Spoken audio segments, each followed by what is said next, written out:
Hey guys, I'm not too sure how to start this video as this is my first time recording myself speaking into a microphone, so it seems a bit weird to me that I'm speaking into this box, but after a good few years of trying to refine what I know about the nature of this reality, I've kind of reached a point where I feel like I've just got to get something out. Otherwise, I'm just gonna, keep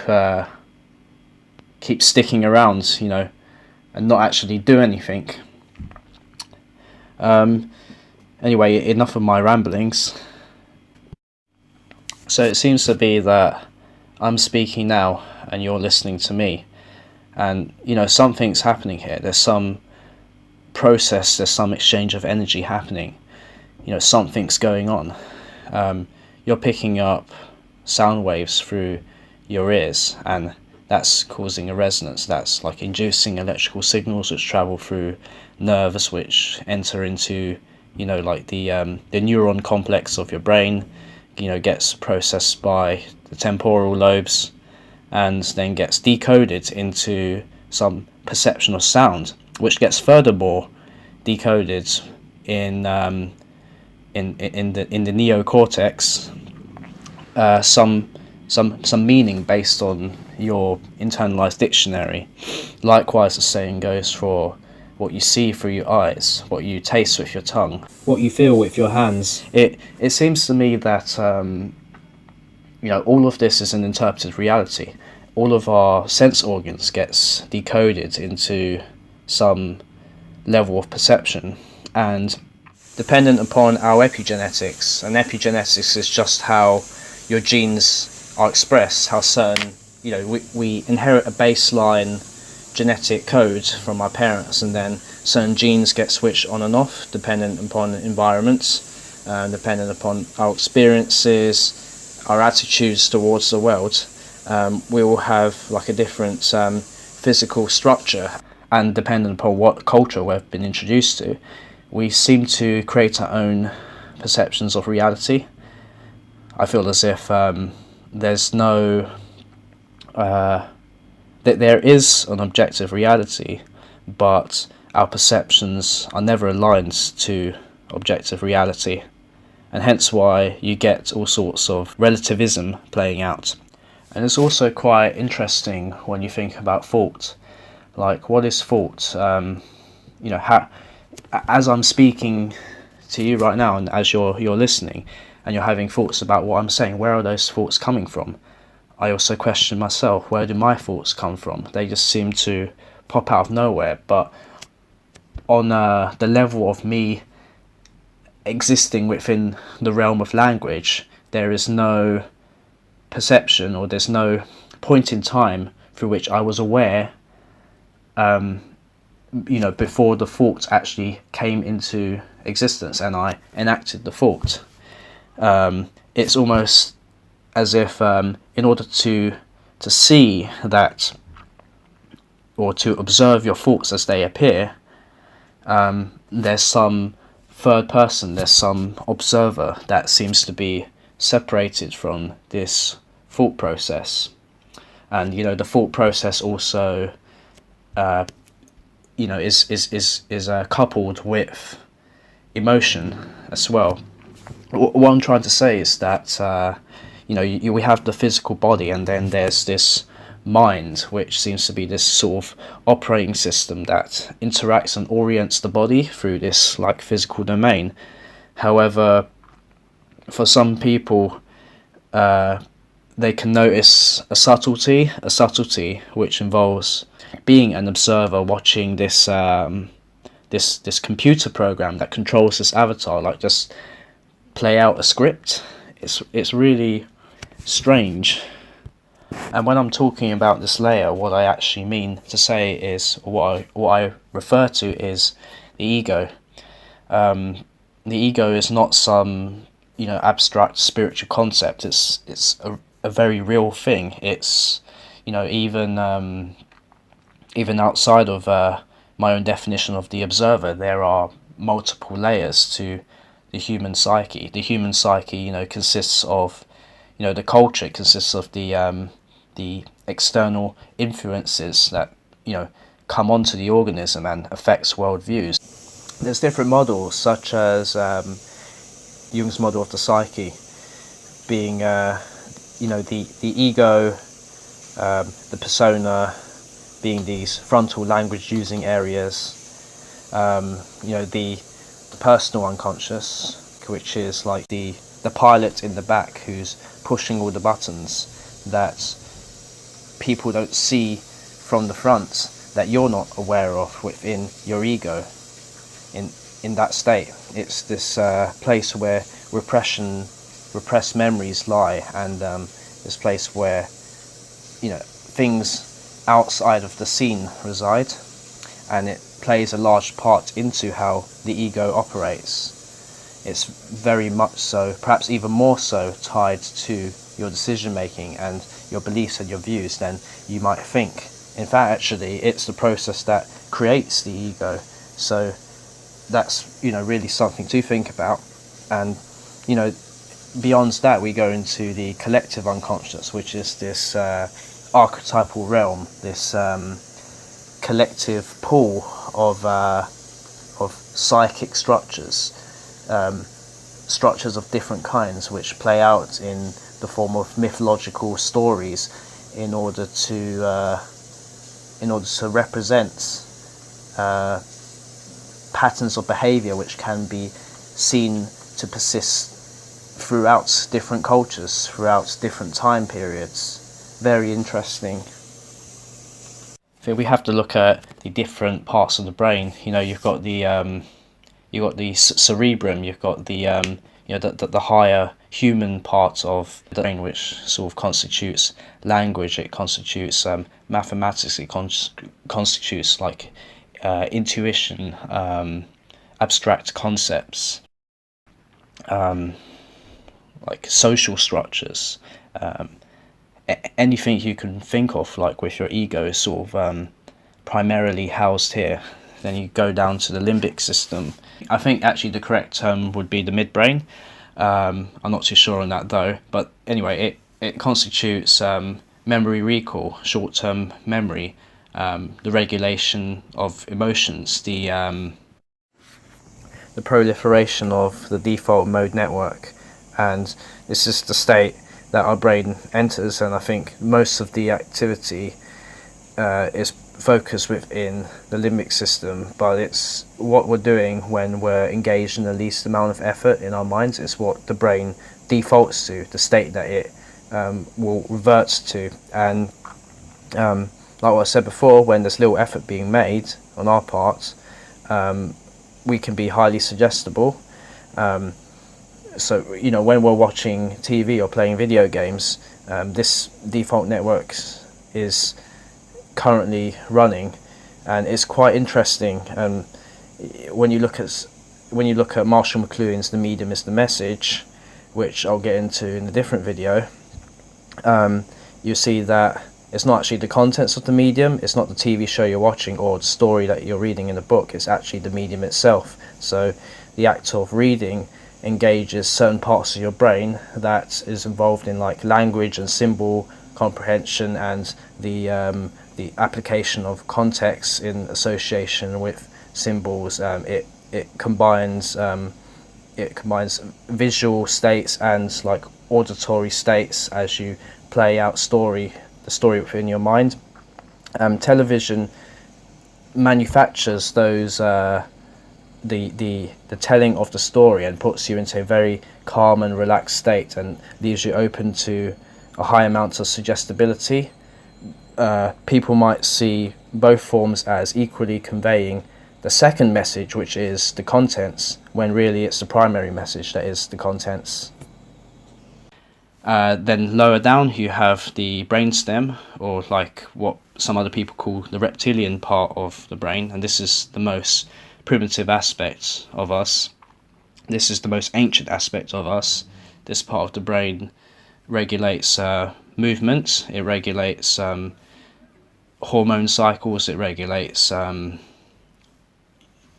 general rhythmic activity, the stupid involuntary stuff that needs to be carried out in order to keep the body functioning, without the requirements of the cerebrum, meaning that you don't have to, your ego doesn't have to be constantly thinking about beating your heart, or involuntarily causing you to breathe, to exercise your diaphragm, because that would be pretty bad. I tend to drift off quite easily these days. So I think if I forgot to beat my heart, then that would be bad news for me.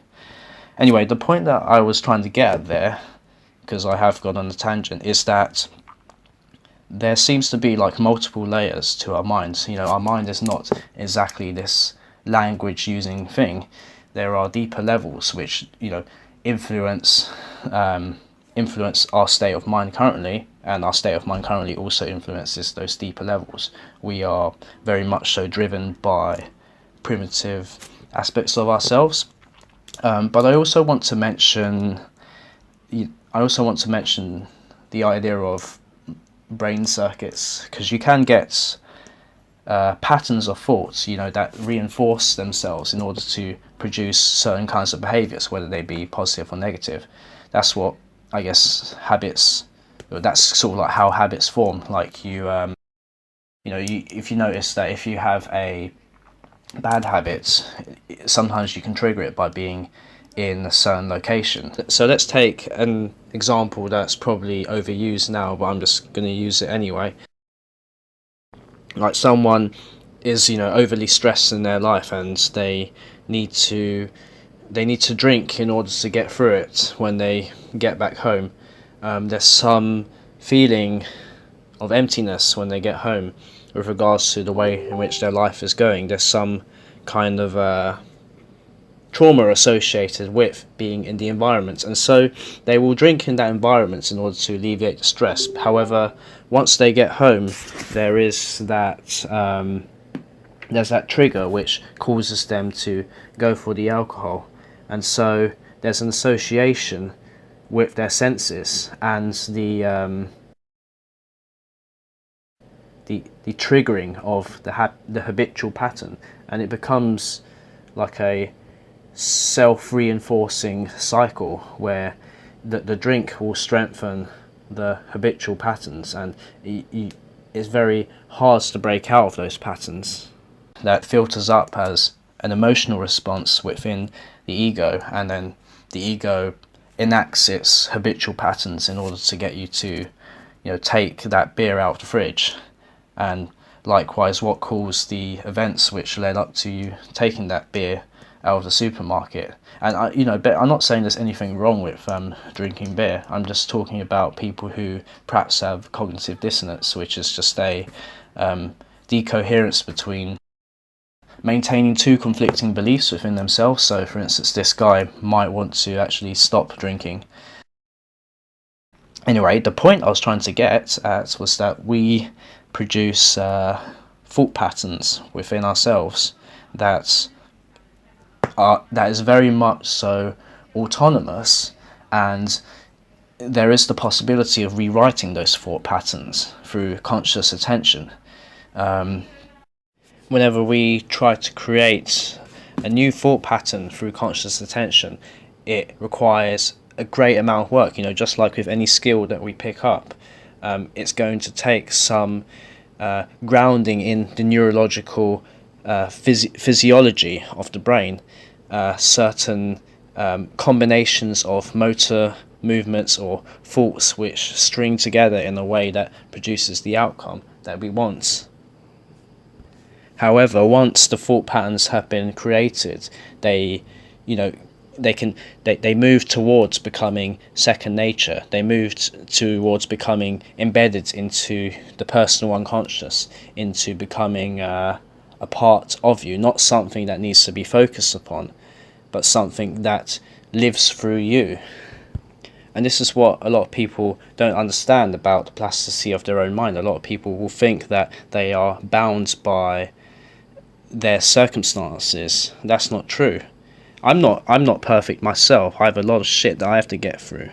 However, I'm aware that this is not who I will always be.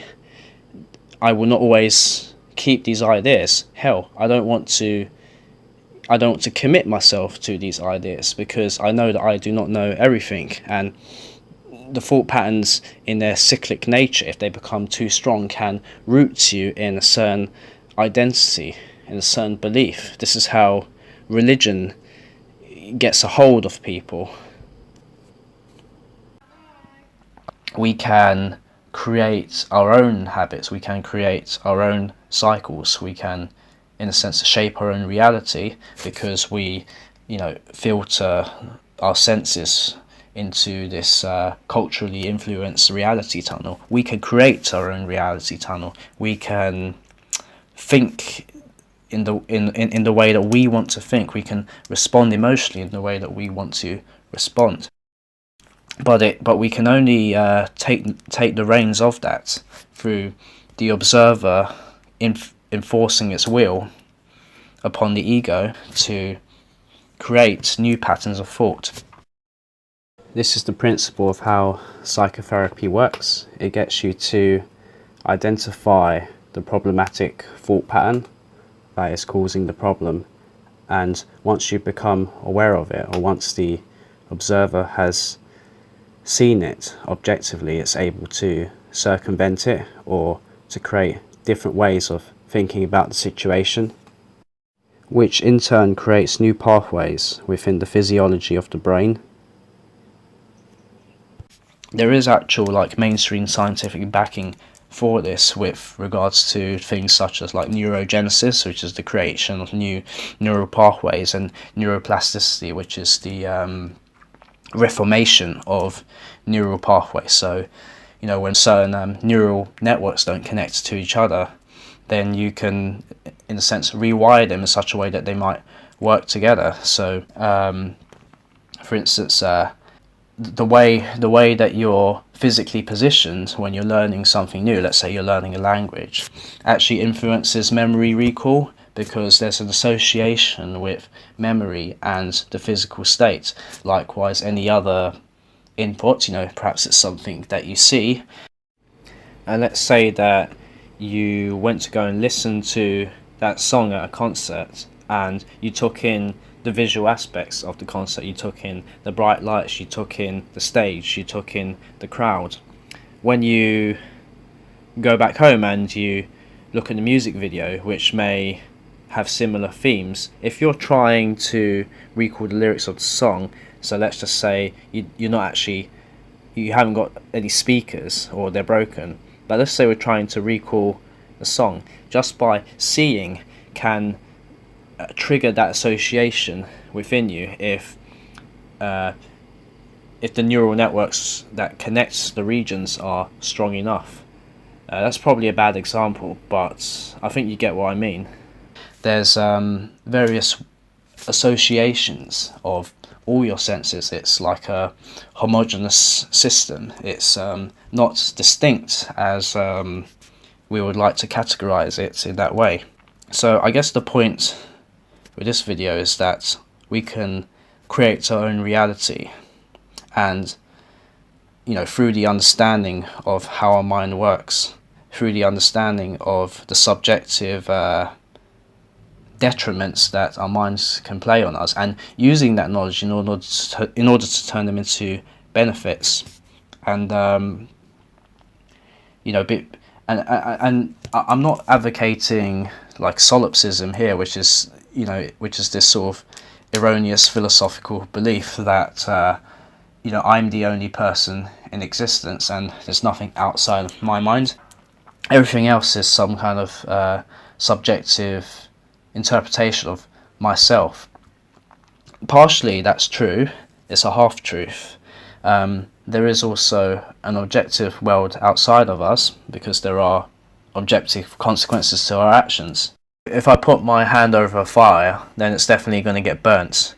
The actions that I take outside of myself, or in what seems to be outside of myself, but what I might think is just a subjective interpretation of myself towards other people, You know, if I kill someone, if I steal from someone, there's definitely it's definitely not just me that's happening to. There's definitely some objective form of theft in the form of stealing someone's life, or in the form of stealing someone's property that's taking place there.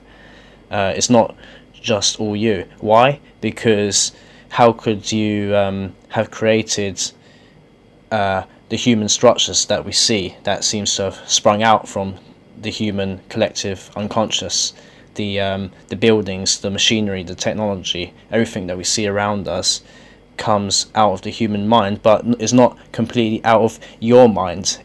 This is not an expression of yourself.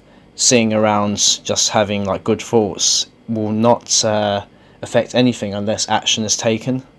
That's kind of insane when you think about it. It seems to me like through the concept of karma that there is, you know, and I'll go into this in a bit more detail in like a later video, but there's definitely like a psychosomatic aspect to it. Psychosomatic means like just generated mentally, so obviously like the attitude that we have towards something, you know, with the old analogy of whether a glass is half full or half empty certainly plays an effect on how we respond to the events that happens. You know, our karma is what we give to it. A solipsist might be quite sort of chuffed in that realization, but what they make a mistake in is assuming that the external physical 3D reality also applies to those rules. And yes, I guess it's true through like one of the first Hermetic principle, that everything is mind, and I'll get into the Hermetic principles in another later video. All it says is that like all is mind, so, and therefore my subjective reality tunnel is also apparent outside, and that it's all me. Well, not quite. What, in my opinion, this place seems to be is a shared co-created reality through which yes, subjectively you, and within a certain extent, the physical domain you have as an individual control over. However, what we see macroscopically, what we see in the totality, in the aggregate, is the shared collective total of what all of humanity is doing. It's a shared projection of the human mind. So therefore, you know, going aside from solipsism, when we look at what the aggregate of our society produces, you know, with its charade, its endless sort of circus show of politicians that don't really do anything to change anything on the grounds around you, you know, like some taxes maybe change, you know, it's like some, you know, some items might go up and down in price, but you know, like when we look at the sort of the Rothschilds instituted banks, the fractional based money system, you know, this endless inflation and dwindling down of your savings, you know, they never tackle those areas, do they? Look at the military-industrial complex with their warmongering, sort of going into other countries and pillaging their resources in the name of so-called democracy. This is more like a slave pen to me. What freedoms do we have here? And I guess the main point of what I'm trying to get with the channel is, yes, an understanding of who we are, but who we are in respect to how we can spread self-awareness in the society, because a lot of the issues that we see is mostly down to a lack of self-awareness, to a lack of self-identity, to a lack of self-worth, self-loathing, you know, the wanting to get an upper hand on other people based on the very economic foundation that you've become a slave to. The economic foundation pits us up against each other. It's designed in its very nature to do that. It's designed to breed competition, to breed apathy, to breed negligence, to breed hatred.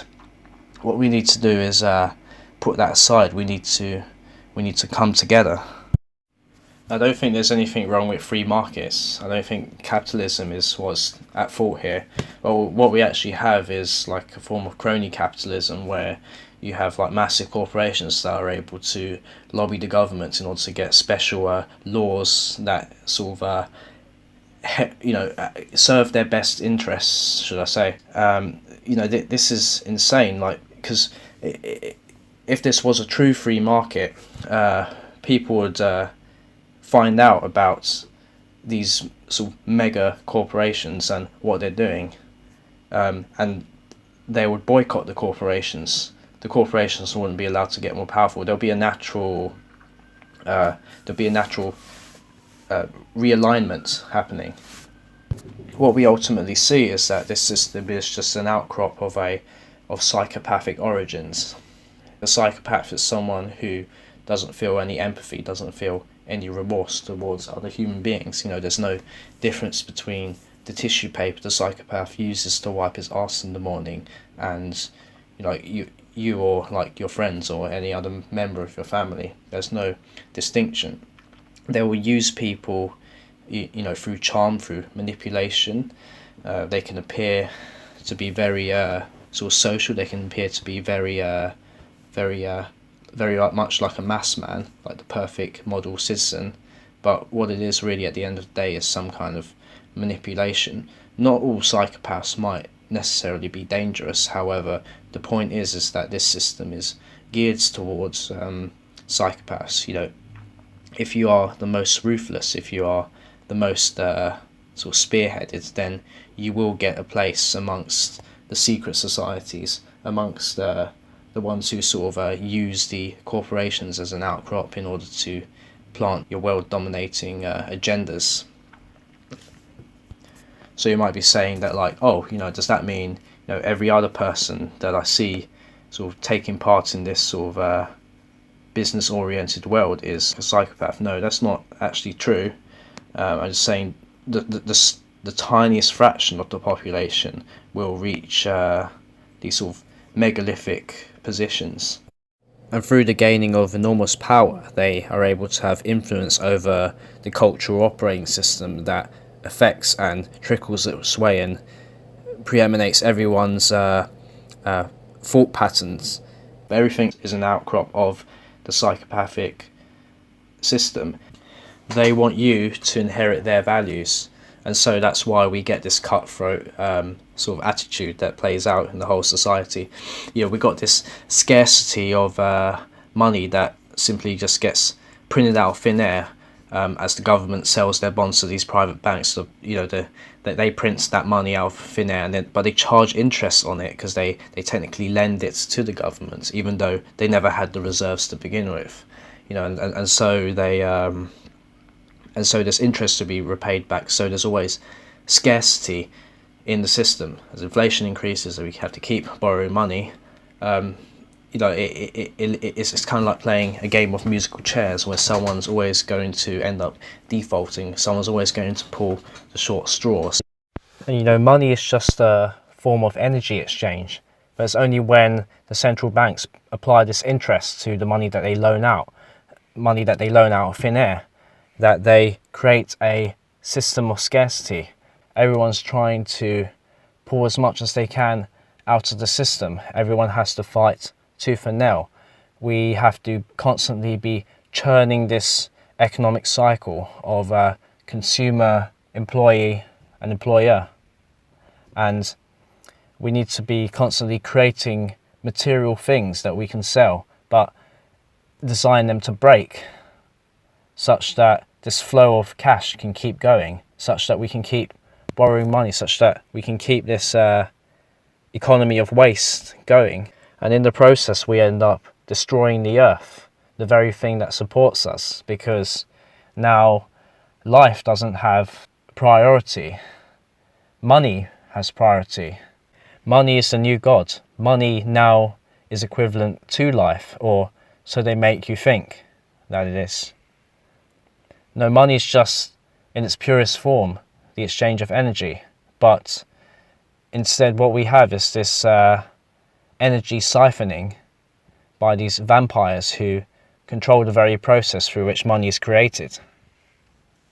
This is what planned obsolescence is. So it's designing the product to break deliberately, such that you can get your customer to buy a new product from you, because this economic growth is much better than the precious finite material resources that you steal from the earth and disrupt equilibrium to create. You know, that makes a lot of sense, right? And then there's intrinsic obsolescence, which states that anything that gets created has to, by its very needs to compete in the market, be created not to its most efficient potential. There always has to be some corners that needs to be cut. You can't bring together the greatest engineers, scientists and artists to create something that will last forever, that will not break, that will stand the test of time. If you were to do that, it wouldn't be viable to sell your product, because there will always be others who are willing to cut corners such that they can compete. So through the very structure that the system is, whenever a product goes out into the marketplace, it's never at peak efficiency. It's never the best that we can achieve. It's always subpar. And this is not what we should be doing with our technical expertise, with our creative expertise. The whole point of creating machines is to help us alleviate labour. The whole point of it is to help us move towards a system of automation, an automation that is backed up by a real social framework that truly acts in accordance with what's natural to the human being, that is truly in the human being's benefit. Now we're just creating machines in order to serve this economic model. That's what the controllers of this society want to attach you to, this economic model. All of our efforts, all of our ingenuity, all of our creativity funnels into this beast of a system. It's all based on scarcity. It's all lies. It's all deceit. One of the ways I think that they nullify our sense of the possible, one of the ways that they attach us more to this world and produce the environment where we're less able to think critically about ourselves, is through the foods that we eat. Most of our nutrients and the fuel that we run on comes from what we put into our bodies. We are biological machines after all, and if you're putting into the body foreign substances that haven't necessarily, they might not necessarily be dangerous, but they haven't had testing, and considering what's been happening so far, considering everything else we know about this society, it doesn't take one stretch of the imagination to think that food is also part of the agenda, and if anything, it would be a major part of the agenda. Look at the rise in autism levels. Look at the rise in people with ADHD, the rise in allergies, obesity, diabetes, and I'm not necessarily saying that correlation is causation, but it's awfully suspicious since the industrialization of foods and this fast food culture that we've created, where we never get time to cook for ourselves. We never get time to even learn how to cook healthy meals. Everything's on the go. There's no time to waste here. We've got to run somewhere fast to go nowhere, it seems. But it's very important. Why? Because we're told it's important, and everyone else around us seems to think it's important too, so it must be important, right? Have lunch whilst you're on the train. You've got to get something quick, get something easy, because that's a insignificant part of your purpose here. So they make it seem, since they're always externalizing your sources of happiness.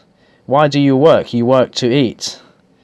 This is what we're doing here. We're working to sustain the body. We're working to facilitate survival. Food is the true money here, not the fake ass paper money that they want you to climb over each other's shoulders for, to kick each other's teeth in. When I go to my local supermarket, the Co-op, I call it the local drugstore, because almost all of the things there are inedible.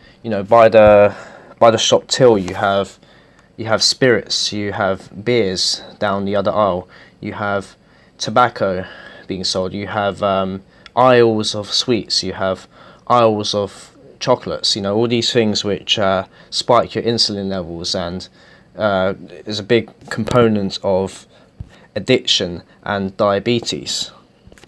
A few more aisles for high salt content ready meals with all sorts of trans fats and saturated fats in them. All of these things where the label at the back contains a list of ingredients that, you know, where half of them are unrecognizable, half of them don't even seem edible. And has there been any long-term testing on these chemicals? Who knows what slew of toxic crap we're putting into ourselves? Who knows what effect this will have on our genetics? You have meat aisles. You know, thank goodness we have one aisle for fruit and vegetables, which, in my opinion, we need more of. And the difference between vegetables and meat is that if you get the vegetables in their whole form, they're still alive. You can plant some of the vegetables into the soil and they'll still grow. They still maintain some substance of life. The meat is dead. The meat is rotting. When you buy meat off the supermarket, it's at least a day old. When it goes into you, you're putting in rotting biological material. This is meat that does not come from fresh free-range sources, or free-range not in the way that it's being marketed now, but true free-range in that it originates from wild origins in the same way that our ancestors used to hunt.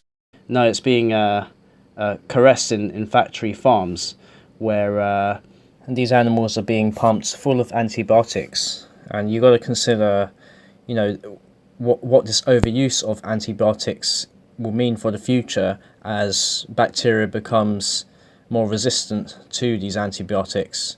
You know, these medicines are God's gift to us. You know, how arrogant and stupid of us to be overusing them in this way. Not to mention that it probably fucks up the animal's gut biome too. So it means that you're not going to be having meat from a healthy animal. It's not just the antibiotics, it's everything else, of course. Things such as the growth hormones that they get injected with in order to make them grow at unnatural rates. Growth hormones and antibiotics that we consume as a secondary effect. Being fed all kinds of genetically modified grain. Not to mention the genetically modified foods that we get in our food today. It's not too bad in the UK, but in America it's soybeans, GM corn, which makes up the bulk of their diet. These animals have lived their entire lives in a state of depression, in a state of fear, in a state of anxiety, and it most definitely has an effect on the physiology. It probably has some epigenetic consequence of secreting more stress hormones, more anxiety chemicals, a frequency of hatred, a frequency of despair. And do you want to put a helpless being that suffered its entire life into your body? Factory farming, you know, the horrific fucking cruelty that these things go through. If you've ever watched some of these documentaries such as Earthlings or Dominion might be a good place to start if you really want to find out what goes on in these places. I'm sure most people have an idea, they know, but they don't actually want to see it. Like a good way to test whether you can handle the truth is for you to watch these movies with your eyes completely open and to not look away. And if you don't feel any empathy, then I feel like that's a psychopathic trait. Most people do, but it also puts them in a position of reevaluating their lifestyle. And the way we treat these animals plays a big part in how we treat ourselves, because we must first look at how we treat the most vulnerable of beings in this world, and the manifestation of behaviour of a society towards its most vulnerable. It will show you the levels that not not as individuals, but the levels that the whole society in total and what it represents and its inner nature in terms of a hive mind, in terms of a mass. It will show you what levels it's willing to go to in terms of exploitation of the most vulnerable. Take a look at that, extrapolate that across the levels of hierarchy. Obviously, those who are least able to defend themselves, the most vulnerable, will receive exactly what we see in these kinds of places, in these kinds of videos. Extend that upwards towards humans, and you're able to get away with less and less of it. And if you were as vulnerable as these beings, would you be treated in the same way? I think it's very possible that they will try to exploit you for everything you have. But they can't do that because you're a human, so you're outside of the days of abject slavery. So instead you can just be an economic slave. At least you'll be allowed to live, unlike these creatures who are basically tortured their entire lives. And it may not be that people, actually want to advocate for this kind of stuff to happen. It can also be because of ignorance, which means that they ignore available information. And ignorance is different from nescience. Nescience means that the information literally isn't there, so you cannot be in knowledge. Ignorance means that sources of information are available to you, but you willfully decide to not look at it because it inconveniences you in some way. And in the case of what happens in these slaughterhouses, most people don't really want to know about it. Most people want to not have to face themselves, because stuff like this can bring up a lot of cognitive dissonance in people. So perhaps, I think a lot of people just want to get on with their lives. They want to live their lives in peaceful solitude. But in terms of the expression of the human condition, it does show that most people aren't particularly interested in truth. All they're interested in is being sold a lie. And I think that subconsciously they might know that it's wrong. However, most people go through their entire lives from birth to grave having never stepped outside of the cultural thought patterns that they've become ensnared in from a world that simply appeared to them from birth, that they've never looked outside of the boundaries. Let's drink our fluoridated tap water, the fluoride being rat poison. If you lay out some fluoride-soaked bait, the rats will actually die if they consume it. Let's saturate our bodies with these foreign electromagnetic signals. Since we've become addicted to these bricks that we seem to immerse our souls into, that we seem to give all of our energy to, this peripheral screen that is constantly vying for our attention, that's constantly trying to put us into states of hypnosis so that we can download the memes of the culture. There is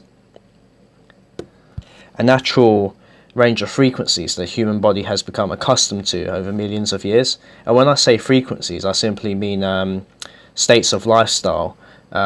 So everything is vibratory, everything resonates. So if you're engaged in an activity that's conducive to life, if you're eating good food, if you're staying away from electromagnetic signals, if you're not consuming fluoridated water, then I think that that's more conducive with the frequencies of life.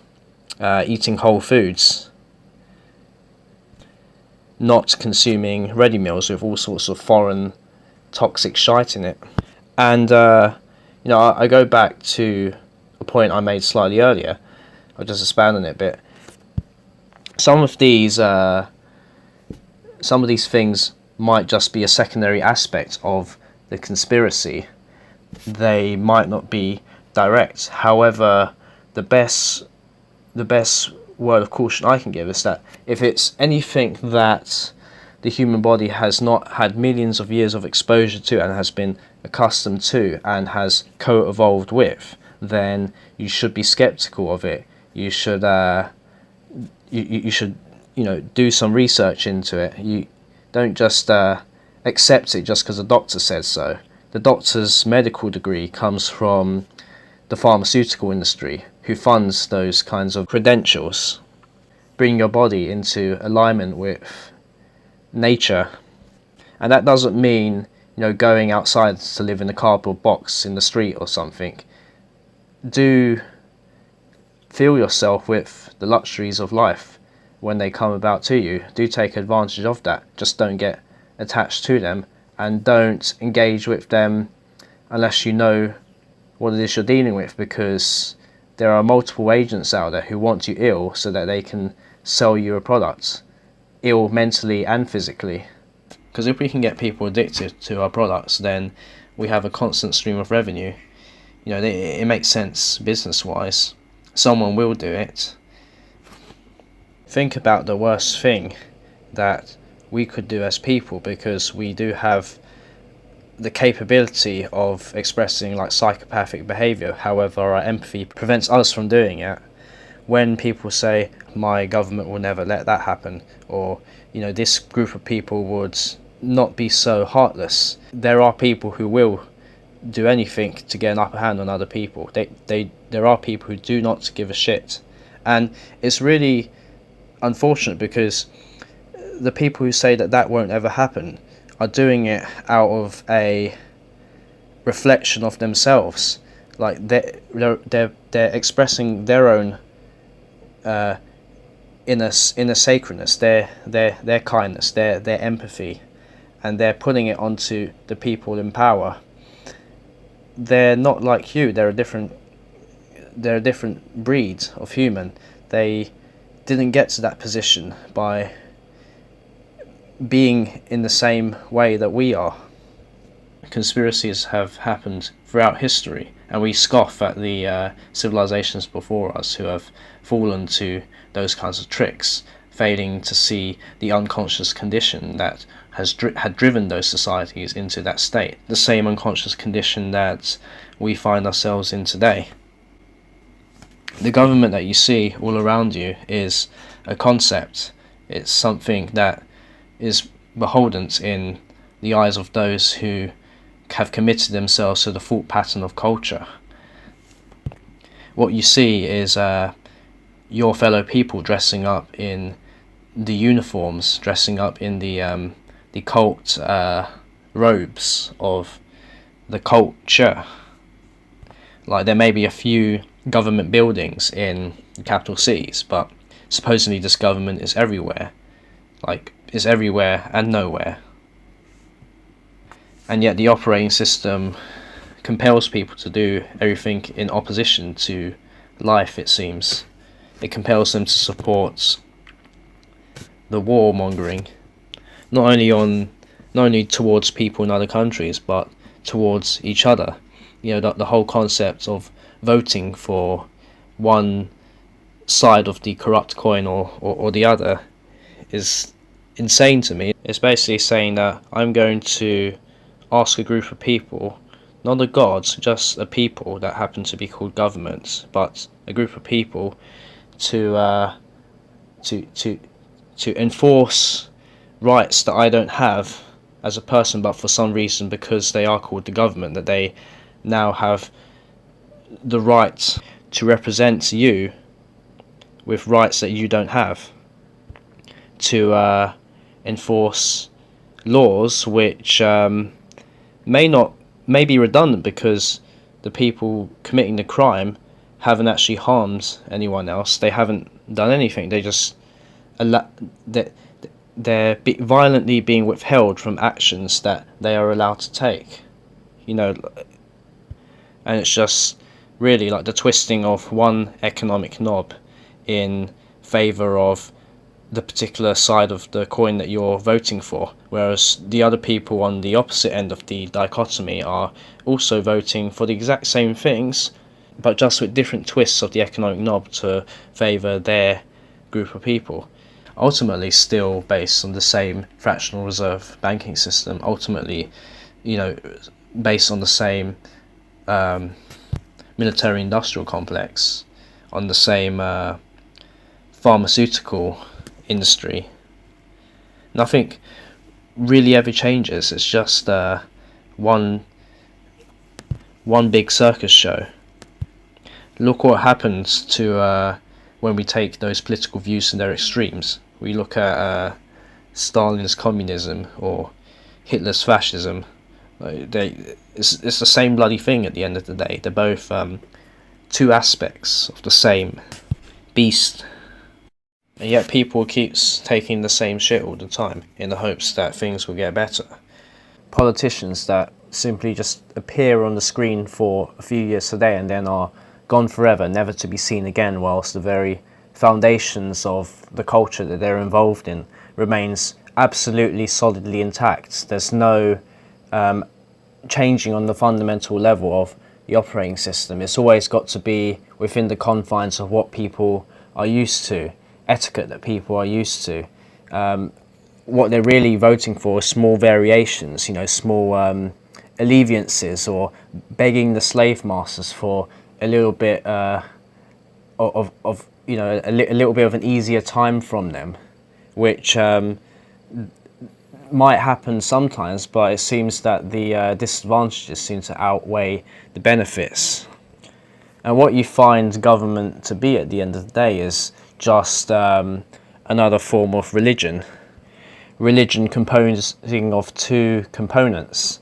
The first one being a boxing in of your worldview, such that you have a tunnel vision sense of reality, or you create these self-reinforcing thought patterns that defends itself and disregards anything outside of itself. It's a solidified ego, a crystallized ego. The second being the taking responsibility off of your own shoulders and handing it on to some entity called God or a group of people called government. It's not taking action into your own hands, not taking your own destiny seriously. It's giving it away to something else. It's a similar thing to the classical monotheistic religions that we see today. This magical guy in the sky is going to come down and save me. In the case of Christianity, Jesus is going to come down and save us all from the sins that we've been told we've been born into. We haven't been born pure.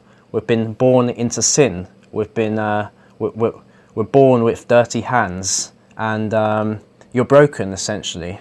So what do you have to do? You have to join the church. You have to join this religious cult. You have to perpetuate its memes. You have to devote your life to it. You have to devote your concentration, your mental energy to it, such that your soul can be saved. But who told you your soul was damned to begin with?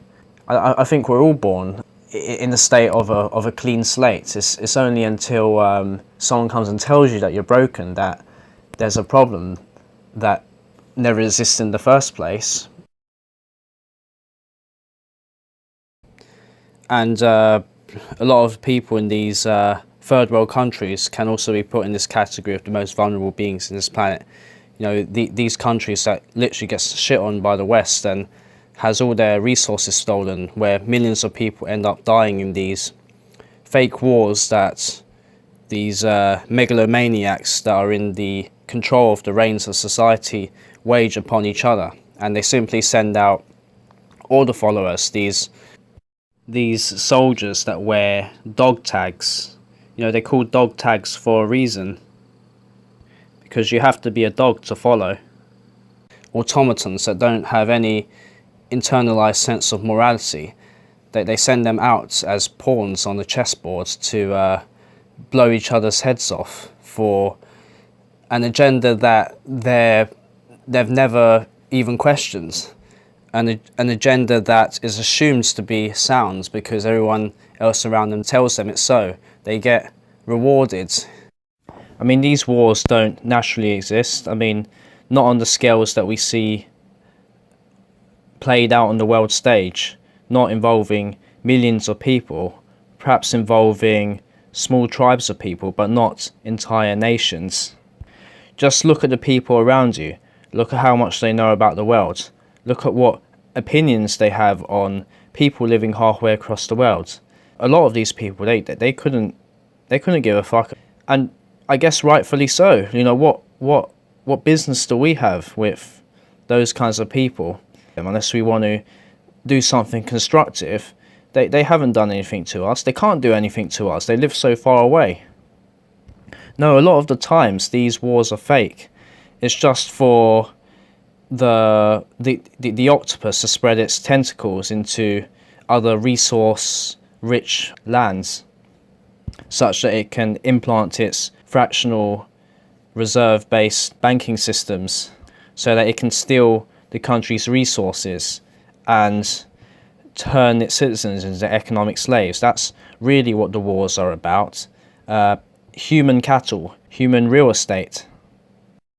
The money made of arms deals and the negative emotional frequencies that gets generated on a national level to traumatize its population, traumatize to create a sense of hopelessness such that the citizens develop a Stockholm syndrome towards their rulers, as their rulers are their protectors and their saviors from the big bad things outside in the world, when really it's the same puppet masters who orchestrate the wars amongst themselves to create the illusion of playing off against each other.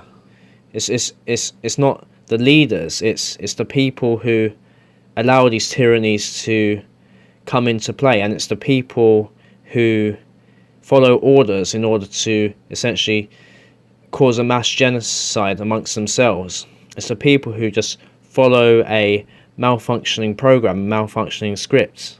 It's not the leaders. The leaders give the people a choice to follow immoral actions, and it's the people who actually carry out the carnage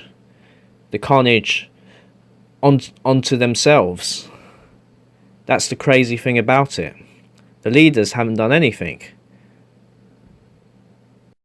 If you say anything that goes against the commonly referred to memes that people who are involved in the thought patterns of culture pass on between each other, and I'm not talking about the various system-based dichotomies, the camps that they want to put you in, such as being a left supporter or a right supporter politically, black skin versus white skin, Christians versus Muslims, the patriarchy versus the matriarchy, communists versus capitalists, atheist materialists versus religious fundamentalism. If it's outside of that, then they're not going to be used to you talking about such things. So the thought pattern has its own antivirus. It will respond by issuing ostracization to anyone who thinks outside of the box. So no, what we need to do is to bring people into awareness of themselves, because once you know yourself, once you've helped yourself, then you can help others. And as within, so without. Your attitude about yourself, your identity, gets reflected outwards. And what we need, because there are other people who are awake in this place, but we've all been scattered to the four winds, and we don't see each other in person because there's so few of us, and there's this huge swath of thought patterns that is amalgamating the aggregate of culture as we see it reflected. We see what the human condition is like, and in order for us to have some kind of effect, we need to have numbers. Thought patterns, they mesh into each other, and they are given more power by the number of minds that subscribe to the thought pattern. And it's within the nature of those who subscribe to cultural thought patterns to follow popular beacons of information, such that if you make awareness a trendy thing, if that's even possible, people will be attracted to it. But I don't think that's possible, because in order to be aware, it resides upon the stepping outside of the need to have the good opinions of others. What we need to do is define our own culture, a culture that puts huge emphasis not on external labels, not on outside sources of happiness, but on the individual, on individual awareness of the self, because only through individual awareness of the self can we manifest in the aggregate the desired results of non-violence. It's through a subscription to these governmental programs, which are just euphemisms for violence, like through the forced kidnapping and imprisonment and extortion through taxation, and slavery being the taxation itself. We need to get people outside of this and to realize that to realize non-aggression. There's only really one form of morality here, in my opinion, which is that any action is permitted unless it causes harm to another sentient being. What are we doing here? Where are we going? What is the point in this endless chattering on the news about economic cycles, about business, of endless wars? Where is it actually going? What action are we taking in order to actually change the very structure? Because it should be evident after decades of doing the same thing again and again and again that this just doesn't work. This shit doesn't work, man. We need to do something else. They keep you with this false sense that this system is just going to serve you at the end of the day, that this system is going to work by never discussing the nature of reality at all. When do you ever see that mentioned in the news? It's never. It's always about war, famine, death, AIDS, rape, this celebrity's breakdown, the homeless, recession, wonderfully inspiring subjects that really gives you a sense of life, that really empowers you to be able to take action in this world, that really creates a sense of security such that you feel like you don't need a big daddy called government to come and save you from the monstrous things out there if you were to step outside of the program. And I'm sure that they actually do exist, the sarcasm aside. But how has a lot of it been able to exist? A lot of it's been able to exist by the very inaction that this depressing stuff puts people into a state of, this very sense of apathy and Stockholm syndrome towards the news anchor, or this idol of authority that gets sprawled out on these national transmission conduits called the television, or should I say lie to your vision. It's always about drawing you into the five senses. It's always about drawing you into the body, identifying with the body, identifying with these external labels. No introspection into yourself, no introspection into how you work as being, into how you relate to others. The body in and of itself runs a program. The body acts to preserve itself. The ego is a reflection of the body. I'm speaking with my ego now, but it is hopefully, and not entirely, but I guess partially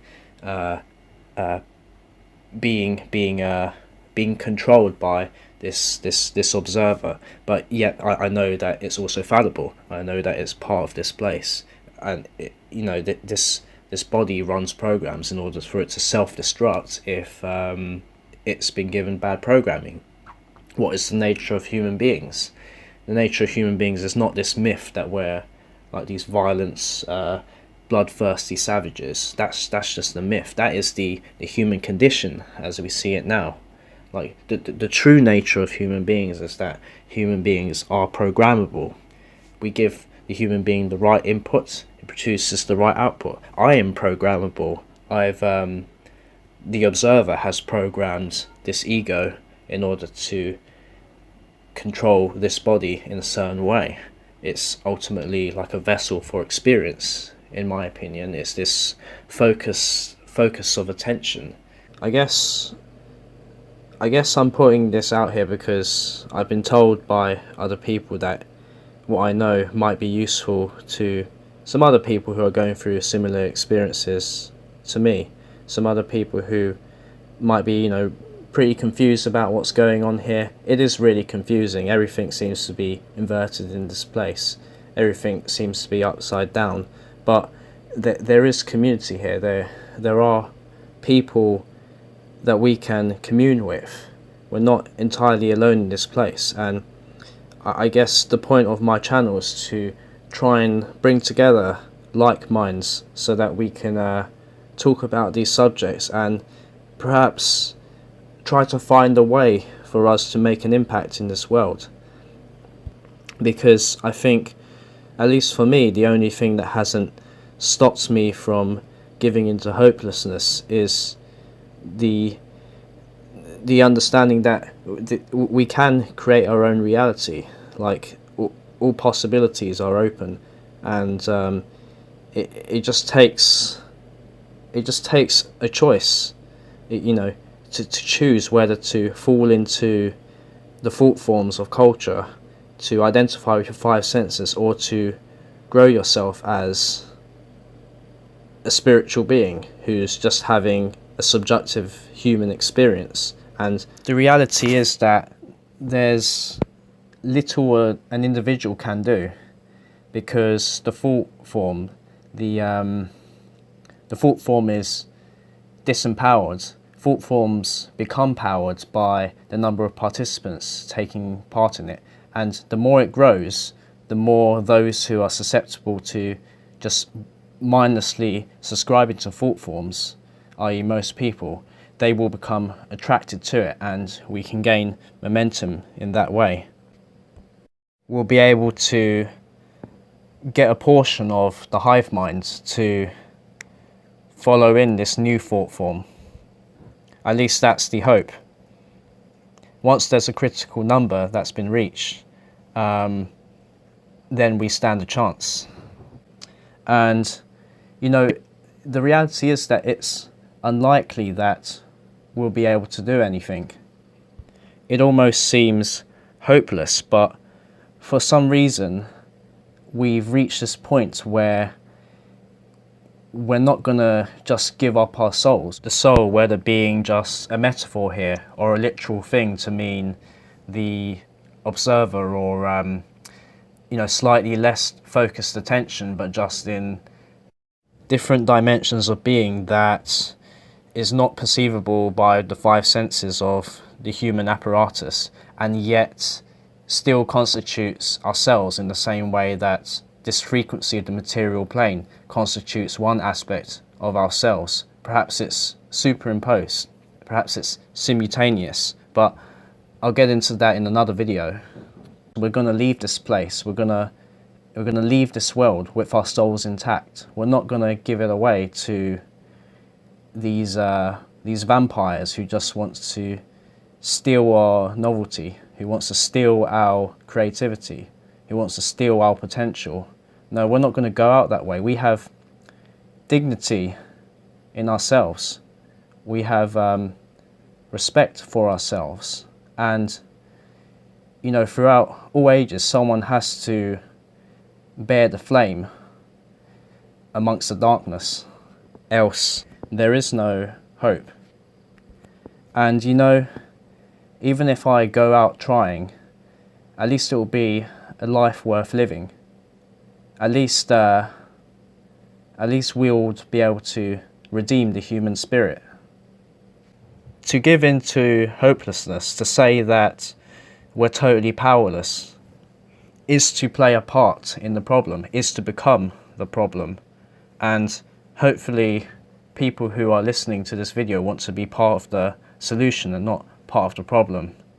Realistically, yes, the odds are stacked against us, but we're just not gonna give in to it.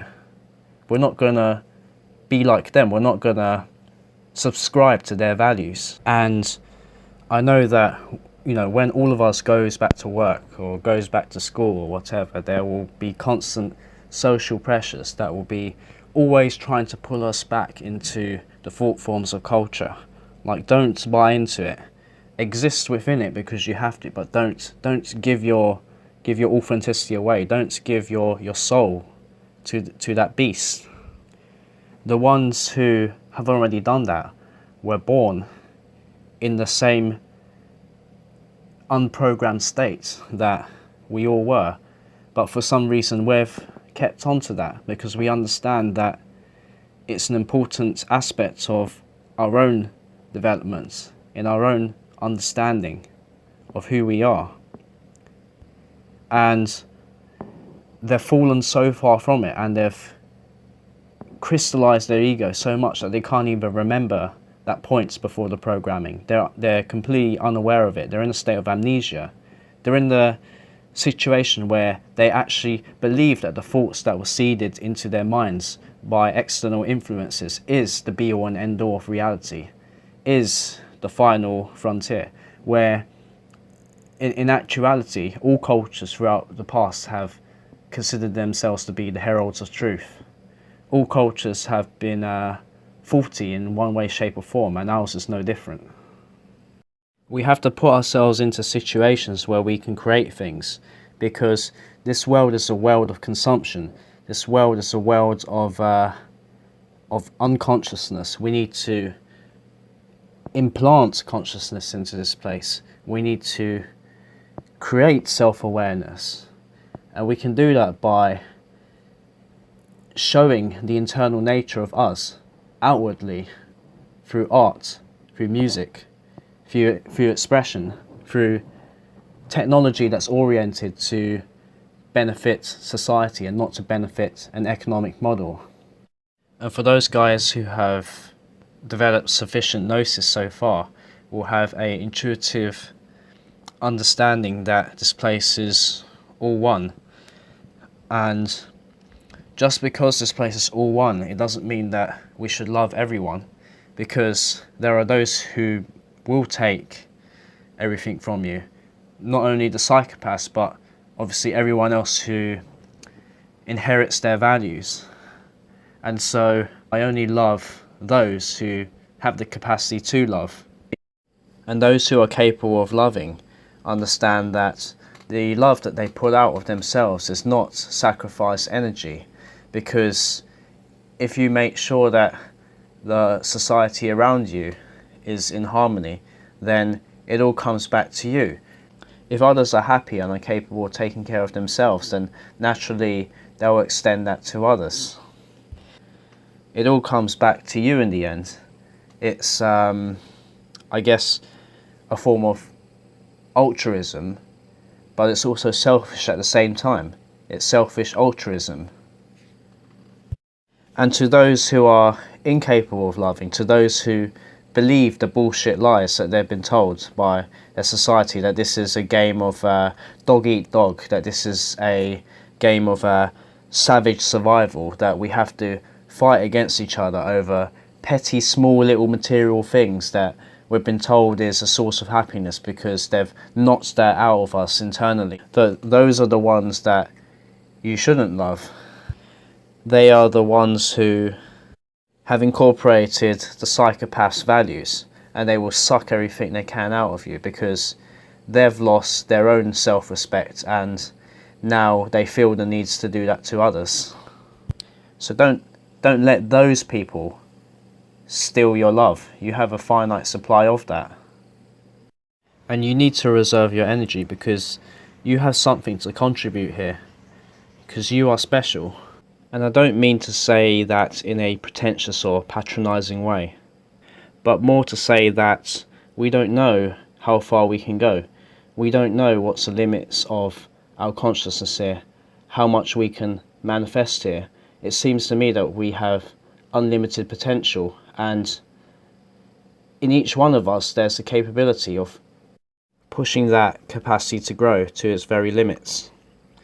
You know, this society is constantly telling you that you're powerless, that there's nothing that you can do, that you're, you know, just a drop of water in a vast ocean.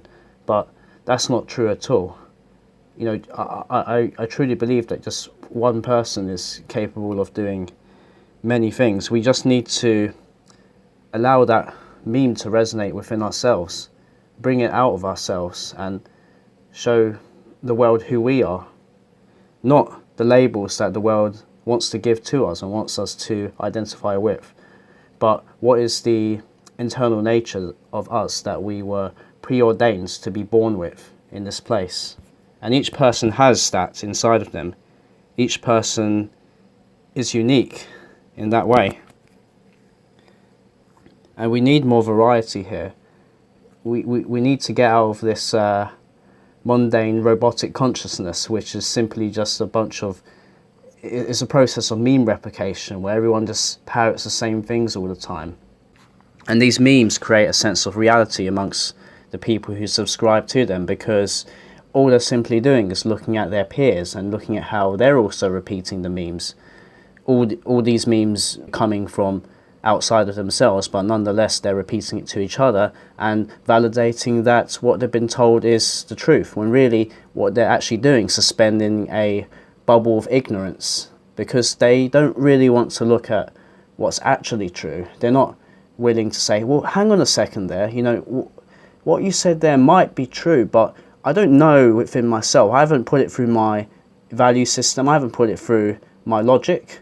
I haven't really tested it to see if it holds up. But they're not really willing to do that, because it takes effort. It takes effort to transmute your consciousness. It takes effort to program your own mind and to not allow it to be programmed by external forces, because no matter what the outcome is, humans are programmable. Like, that is their nature. So is it your higher self that's going to program you, or are you going to allow a bunch of psychopaths who simply want to use you as a meat golem to progress their agenda that satisfies and suits themselves at the expense of everyone else? And also, one further point, like, don't hate the people who can't love. These people are lost souls. These people don't really know what they're doing. They don't really understand themselves. I pity those people, but I don't hate them, because to hate would be to play into their bullshit game. To hate would be to become them. And to act out of hatred would be to play directly into the script that the controllers of this society wants people to fall into.